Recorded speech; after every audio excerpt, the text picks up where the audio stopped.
Okay, so tonight I am making a short tutorial on how to make this delicious peppermint bark. You can buy it, it's really expensive at places like Williams-Sonoma. Ghirardelli makes some as well, and they're really small and they blend in the candy canes into the white chocolate. And this is actually the homemade version, and ingredients that you'll need to buy. And in this video I'll just kind of show you quickly which ingredients they are. You will want some kind of milk chocolate morsels, just a bag. This is from Aldi, I think. The Walmart kind's fine, or Nestle's fine as well. You also want some kind of the chocolate flavored almond bark. This one comes in cubes that are kind of like ice cubes. There is another brand that I had left over. I think I got this maybe at Walmart. And it's much larger. I think it's harder to break apart. And since today I'm only going to make a small batch of this, I am going to use what's left of this. So it's about half of this package. And of course you need the vanilla almond bark. Something that I prepped beforehand, and it was much easier to do, was I took my bullet blender and I pulverized a couple of boxes of candy canes. Of course, I took them out of the plastic, but they will get hard if you let them sit a few days. But all you gotta do is just take a knife and kind of stir them around. But it made a glass container, it's like a 16-ounce container, and I have barely used this on the 2 big batches I've made. So you really only need a couple of candy canes for a small batch. So you can see how it looks. Various sizes. Like I use a bullet blender. You can use a regular blender. A food processor might work. I'm not sure. It will make a lot of racket because candy canes are hard. Make sure you get the bigger ones that have the natural peppermint oil in it. I don't think the small ones are going to taste the same. So anyway, okay, so here are the 2 types of peppermint flavoring that I use. They're both real. This one is pure peppermint extract and peppermint oil. To be completely honest, with the peppermint from the candy canes and of course the chocolate, I couldn't tell the difference this last time. You can get this a lot cheaper at somewhere like Aldi or an off-brand, maybe at Walmart. This I have trouble finding unless it's the holidays. I found this at Walmart. You need very, very little of this, maybe a drop or 2. And then I use less than a teaspoon of this when I do a full batch. So, you know, maybe a half a teaspoon of this or a drop of this with this half batch that I'm making today. So it's your choice. Just don't use both. And of course, my favorite way to make this are one of these cookie sheet pans. I got 2 of these at Sam's. You can use whatever you want. I'll zoom in so you can see what it looks like. These Bakers and Chef's pans. They're called jelly roll pans, I believe. I put saran wrap down and a sheet of wax paper. If it goes over the wax paper, at least the saran wrap's there because I hate washing dishes. And the fewer dishes I can do, the better. So this way the cleanup is incredibly easy. And the amount of chocolate that you're going to put on there, you're going to make it pretty thin. And you really don't want it to go over this piece of wax paper. It would be harder to peel off of foil and pretty hard to peel off the plastic. So you definitely want the wax paper. I've tried parchment. It's just harder for me to find. And I just think that the wax is a little bit better. So I use a glass bowl. This one's just a Pampered Chef 4-cup. Just a small one that fits in the microwave. And there's half of it. I used one of these spatulas, Williams-Sonoma. Any brand would be fine. But this thing is great to scrape the bowl because you want to get all that chocolate out. Otherwise, you'll have to wash it out of your bowl later. And this makes the best use of it, so you won't really waste it. So I'm going to put this in the microwave. The first round will be about a minute. And it's been about 1 minute, and you're going to hear the microwave go off. And then I'm going to stir in about half of the bag of the milk chocolate. Okay, as you can see here, it's not quite melted, but the spatula will go through it, and that's good enough for me. So I just kind of break this up, and then I'm going to add the half a bag. The milk chocolate morsels are going to melt faster. That's why I don't leave them in there as long, because I don't want any of the chocolate to burn. So this just went in for the 30 seconds. And you can see that it's already starting to come together. So I'm going to stir this really good. And I think by the next probably 20 seconds or so, it'll be completely smooth. Okay, so this was about an extra 20 seconds. You can still see the lumps, but as you stir, the heat from the glass and the other chocolate will melt everything. And so I'm going to pour this into the pan. So all of that is on here, and I'm just going to start spreading it out all over the pan. Whoops.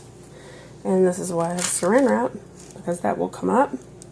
You want to get this thin, but not to where you can see the wax paper through it. So when I get this done, I will turn the camera back on. Okay, so at this point, it is completely covered. I mean, it's so thin. You can see right there, it's very thin. The chocolate is shiny. It has a gloss. That's because it's still warm in its liquid state. It will turn to a matte finish when it's dry. So right now, you need to let this harden, cool down, and turn back into a solid. It's very warm here today, so I may have to get a fan out. I would not put this in the refrigerator because to me it gets too hard too quickly, and then when I get it back out to put the white chocolate on, it starts to sweat, and for some reason I just don't like that. The temperatures are too extreme. I prefer to just work at room temperature. So sometimes I get a fan that will help as well, and since this is going to be sit in my kitchen, and we will pick up in a little while, and I'll let you know. This is 6:02 right now, and I'll let you know how long this takes. Okay, you can see it is 6:16, and it's getting a little matte, a little dry right here. All over it, actually. It's not as shiny. Whereas those thicker parts, it still is. And I'm going to use I won't use my finger. I'll grab a knife or something. Okay, so I'm just going to barely touch it. Oh, look at that. It's pretty much hardened at, so 6:16. And honestly, when you get the white chocolate melted, and it's going to be so hot, it's going to get on here, it's going to melt the top layer of that anyway. So let's get started on that. So I mentioned that we only used half of the other peppermint bark because we mixed in half of the bag of milk chocolate chips. I'm probably going to use 6, 7, I'm probably going to use 8 of these cubes of this one today. Let me show you how easy these pop out. They just, like I said, slide out like ice cubes. So that's why I like these a lot better. And get it to become loose. And again, this is way more peppermint than you need. And let me go stir the chocolate. You really want to smash this up good because you'll see how the pieces are kind of clumped together. It won't become the really nice fine powder that's on a lot of the bark. See how that's powdery? See how some of it's clumping? So just make sure you get it really smashed up good. Since this is just a white chocolate by itself, okay, I don't like to open containers when I already have something useful out. So we're going to go ahead and use this peppermint extract. And I don't like to have a lot of extra dishes. So that was enough right there. You probably didn't even see it. I can smell it. You can see it floating around in there. That's the extract. That was probably A little more than a half a teaspoon, but oh well, I like peppermint, so we're going to stir that around again. Okay, wow, that was a lot of peppermint. So we are going to go ahead and pour this on. And we're going to spread it around just like we did with the dark chocolate. I'm going to go ahead and just spoon this on. See that? No need to press it in because you're going to mess up the chocolate. If this is freshly ground or pulverized, it will come out just like almost baby powder. So feel free to just take the jar and put it on like this, but as you can see, it's kind of clumpy. So I'm going to continue doing this with a spoon, and I'm going to put on the ends where it's kind of thin. It's already hard. Even right here along the edge, it's already hard.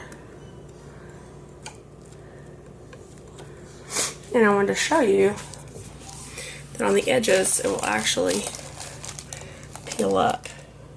I'm going to start here from the edge that I know is hard, and I broke off a piece. And you can see how thin it is. So you need to do this with the entire batch, and you can arrange, put in a bowl, whatever. Okay, this is one of my favorite dishes, and I like to arrange it in here.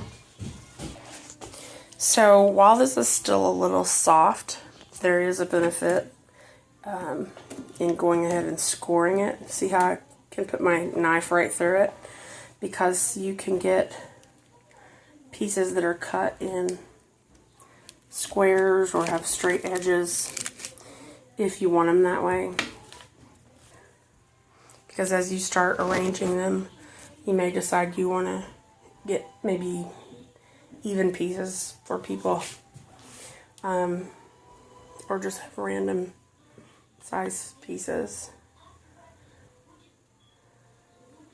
So the crazier it looks, the better off you are. You can almost see where I got too much white chocolate. But again, it's your peppermint bark, so you do what you want with it.